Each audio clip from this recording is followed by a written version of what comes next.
forth. And then when he became our VSO supervisor, you know, we had a lot of changes with our VSOs, and but it's been great working with Joe and how he established the VSO circuit. And we are going to miss you and take care of our veterans, whether it's in Florida or New Jersey or wherever you're going to be. But we know you'll stay connected with all of us, and I'm sure everybody's got a lot of good things to say. But you know, we just want to say thank you very much for all that you've done for us.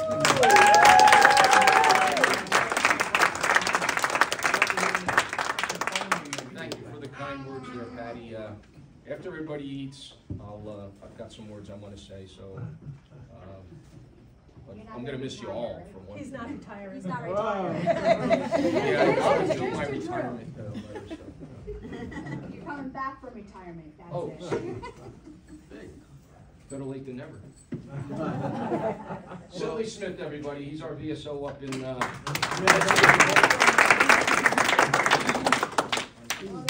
Grateful to have been in your team. By the way, I have Joe's personal cell number, so if you want to ask him questions after he leaves, just call me. I'll give it to you. Okay, everybody. So Send that to me. in about 5 minutes, I'm going to start saying, "Hey, everybody at the such and such table, go up." You're still alive. That's great. How you doing? Okay, so just chill for about 5 more minutes. I like having gigs. You'll get up and go kind of guy, but you know, all a while, enjoy family, grandbabies, and all that stuff. Keep yourself active. So, for me, I appreciate all your service. We talked a lot, we've done a lot of things together recently, a couple of days ago. So, dealing with veterans, so I know that you're dedicated to the mission. We appreciate that. Big shoes to fill going forward, but you know. Like I would say, probably in about a month or so, don't be a stranger, you know, but, you know, you still not, but you can't work, you know what I mean? You can't work, but don't be a stranger. So, you know, I really appreciate your friendship and camaraderie, and hopefully I'm speaking for the rest of the division, and that's all I really got, and I'm sure I'll run into you on somebody's golf course one of these days. And I guess I'll be followed by the adjutant general.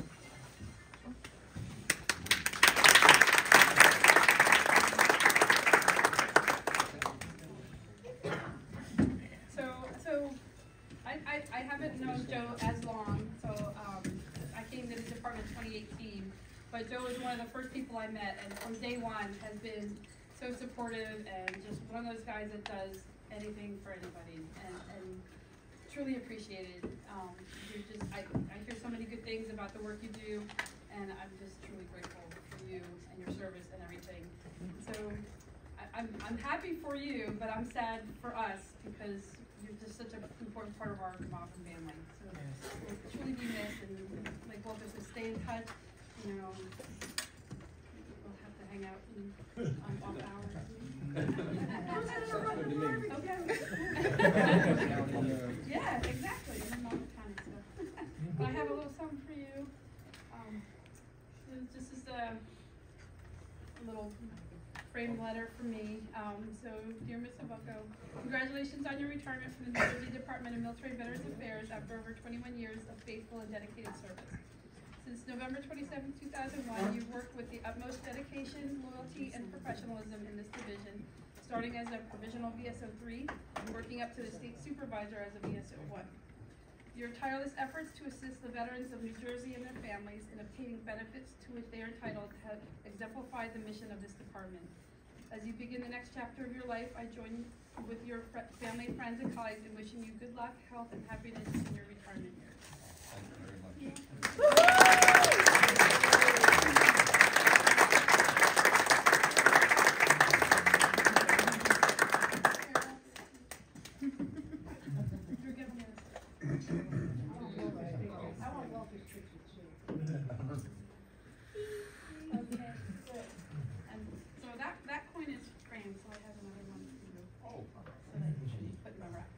Thank you very much. Thank you very much.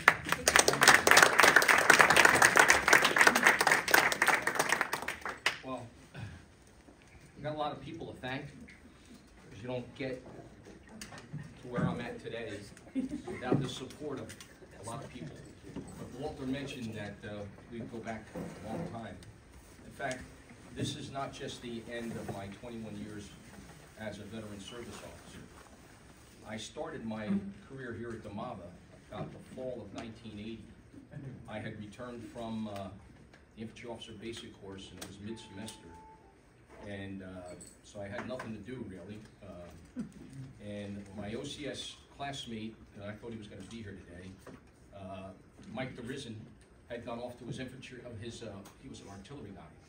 He went off to his artillery basic course, and they needed somebody to backfill him. So I came on board here as a temp in the supply room. Well, when Mike came back, they offered me a full-time job down at Seabird as the coordinator of the Governor's Youth Program. I won't go into detail about it, but it was a program that was started back in the late, I guess, 70s. To get kids off the streets. They were taking National Guard.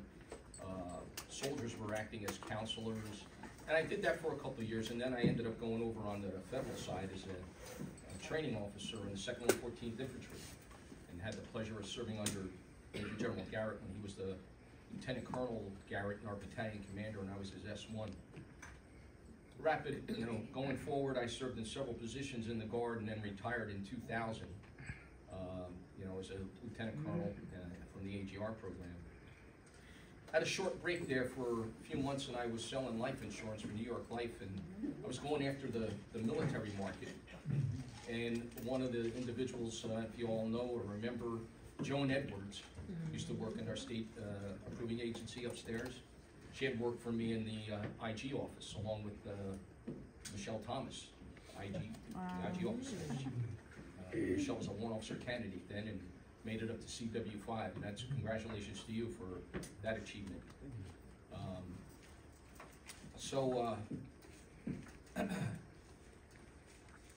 After I was working with Joan and sold her a life insurance policy, thank God. Got a little commission there, but she asked me, how do you like selling life insurance? I said, I hate it, I hate it, I hate it.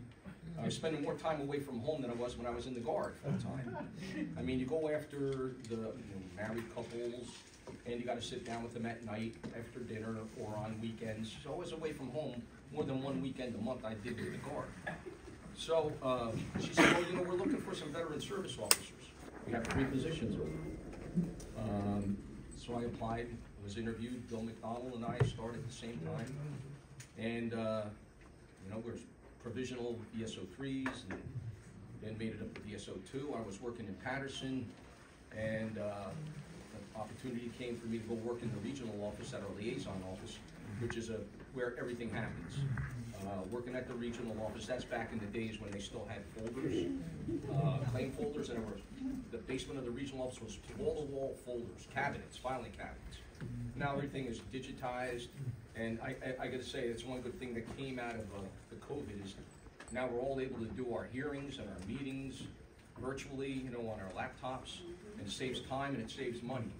The VA regional office, they used to send BBA travel boards, 2 attorneys and a law clerk up to the regional office 3 times a year, put them up in the hotel up there, and they take the Amtrak back and forth, so they get per diem for a week. The whole idea of doing the virtual hearings has saved the taxpayers a lot of money. So, and they work out just as good. I don't know if they're ever going to go back to doing actual travel boards again. Have you heard anything, Brad? I hope not. So here I am today, and I gotta say, I'm gonna miss all of you. I want to recognize some people, especially my VSOs. Brad, who's up in the liaison office now. Joe Restivo. Don't worry, Joe. One of these days you're gonna get a PIP card. I've given up. Esther Chucaroleo, our Jersey City VSO. My counterpart from South Jersey, Chris Wambach. Who else? I don't want to miss anybody. Pete Midgley, Bill Robinson, my guy up north. Who else? Bob Milano.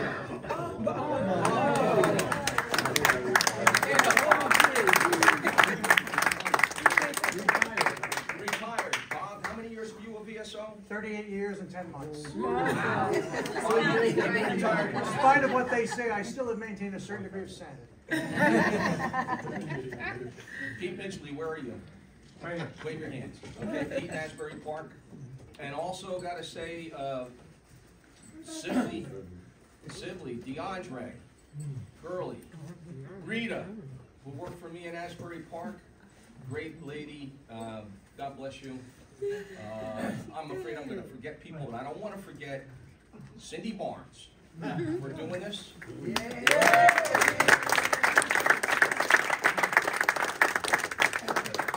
Colonel Knoll, thank you for the kind words.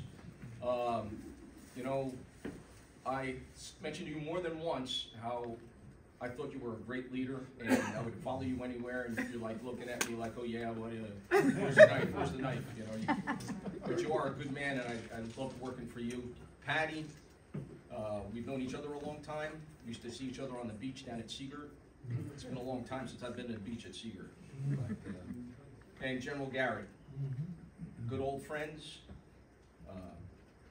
Ted Hardy's and his wife Dee, and my buddies. You see these guys here with these vests on? Stand up for a second. I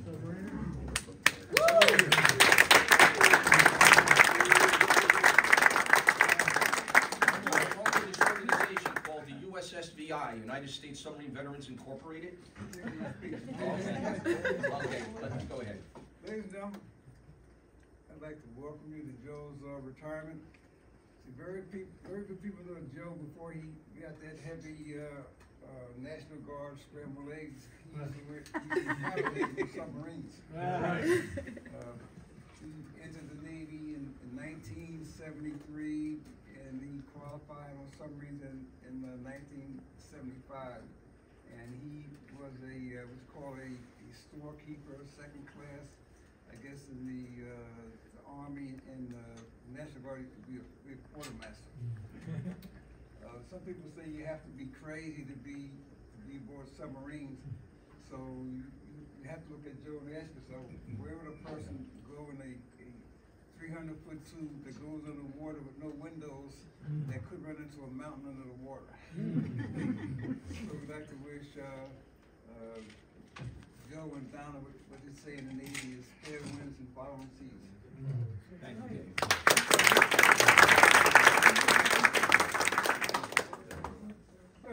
Just to give you a hint about the submarine veterans, and I'll give you a quick pitch.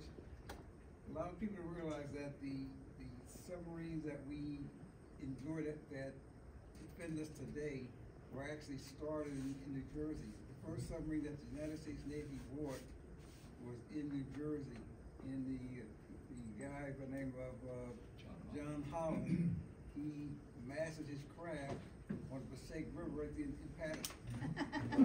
So the submarine service started here.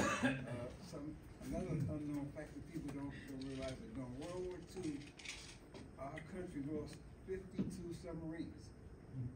52 men that never came back. So one thing we try to do as submarine veterans is not to forget those that never came back. The Navy bought their first submarine in 1900, between 1900 and to the current date, we've lost 65 submarines. Submarines where the guys never come back. So let's keep that in mind. Also, there's a new submarine called USS New Jersey, SSN 796. It's currently in the water and it's due to be commissioned soon. Enough speeches. Joe, we're gonna miss you. I'm gonna miss you guys too. Great. Well, I'm gonna see you guys for viewing as well. Yeah, we have bases. We don't have chapters or posts. So there's 4 USSVI bases in New Jersey, and I belong to New Jersey North base. What are the other 3 bases? New Jersey South, Egg Harbor, and Jersey Shore. So we have 12,000 members, 168 bases across the nation. So there's a lot of. And Dave is our base commander up at New Jersey North, and Les is the Northeast Region Director. So he's responsible for, I don't know how many posts or bases. 36 from Northern Virginia to Maine. Wow. it's a really good organization. They raise a lot of money from charitable organizations, and anyway, they're a bunch of good guys. And I came to work one day, and Chris Wambach left a folder flyer on my desk about USSBI. So I was reading through it, and I said, you know what, I think I'm going to join this. And I was a member at large for a couple of years before I ended up joining a base. So, but I'm glad I chose New Jersey North Base. So. We're glad you did too. Thank you. I don't want to forget a person who has been by my side throughout most of my military career, but with me through my career with the New Jersey Department of Military and Veterans Affairs as a veteran service officer, my wife Donna.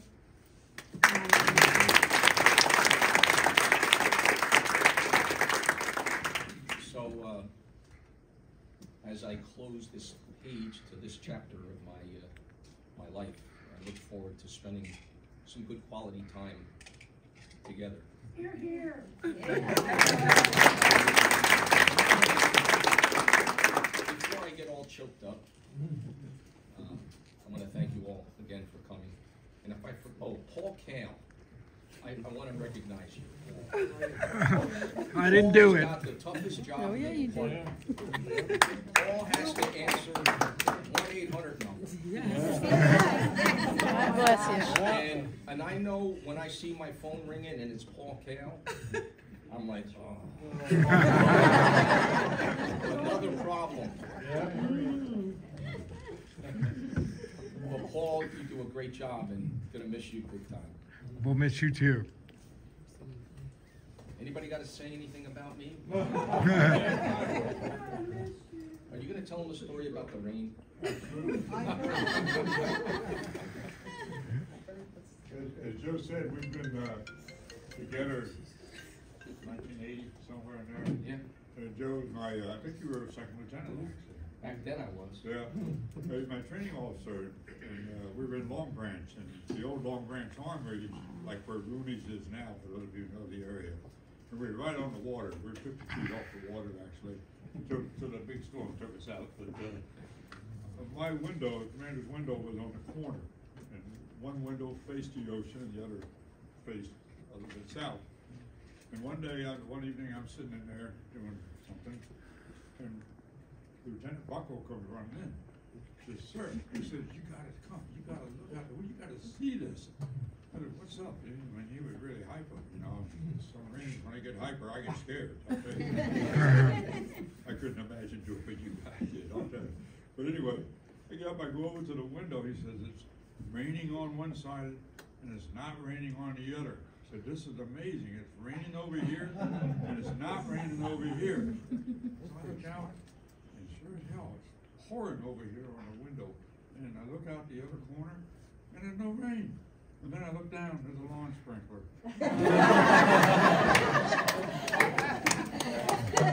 That is a true story.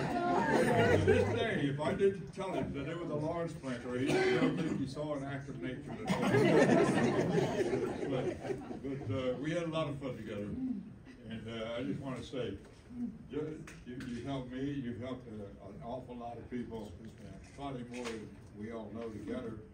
And Joe's one of these guys, I know Donna can attest, but if he's got to work on a weekend, to get a guy's claim in before the end of the month, so that they get that extra month of payment, he'll do it on his own time, rather than wait until Monday or Tuesday or next week.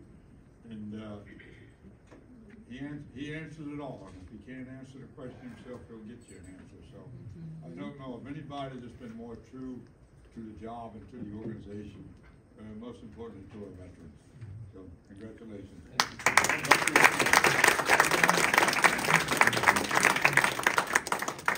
General Howe, I'm going to thank you.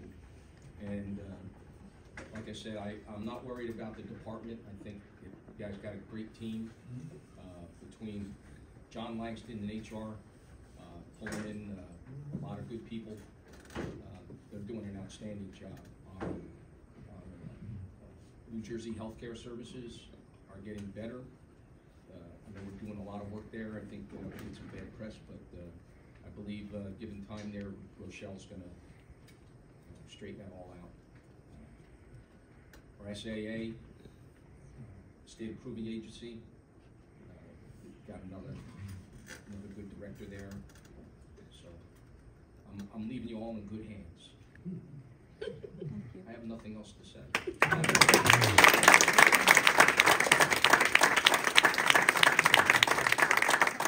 Okay, Walter? I was surprised you said you had nothing else to say.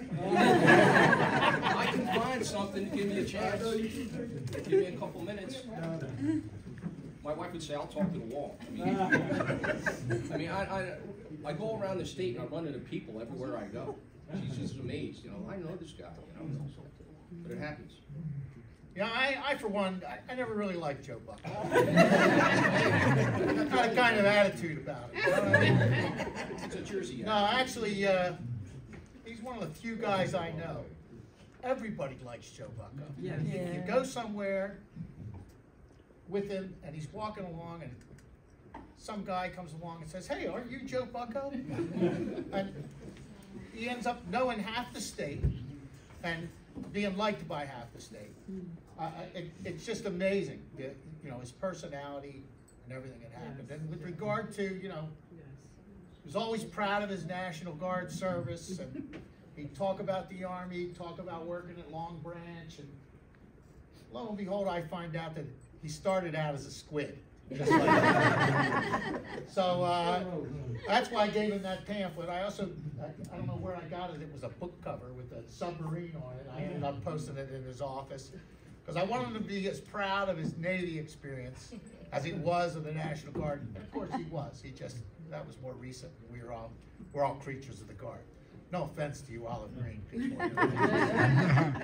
But I just think that it's just amazing. His personality, he knows everybody. He's a hail fellow, well-met sort of guy. And I know very few people like that in my life. Dave Holtein's one, a former SAA, and a couple other folks whose names I won't mention. They rub people the wrong way. But, you know, it's true. You know, I was in the Navy for 2.5 glorious years. I wasn't on a ship when I was in the Navy. I was in an air squadron. In fact, we probably practiced on you guys. I was in a P3 squadron, subhunters. So, just you really mattered to me. You mattered in my life, and like he said, and I even wrote it on the thing. You know, when I was in the Navy, people would come by and say, "Hey, it's a fine Navy day," and I said, "No, it's just a fine day." You know, it's you know, all this Navy stuff. It just drove me crazy, but. That's one thing. Fair winds and following seas. Fair winds and following seas. Thank you.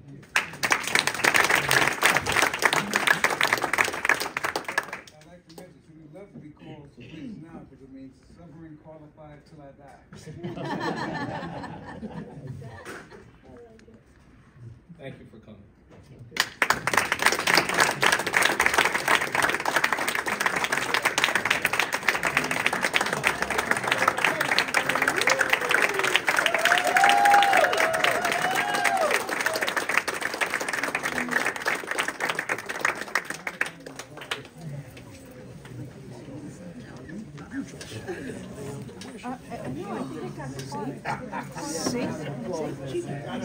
It was there before. I caught on my Donna.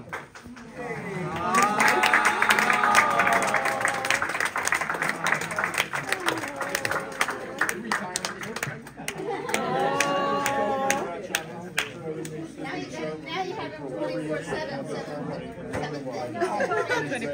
Oh, really? That's nice. Very nice.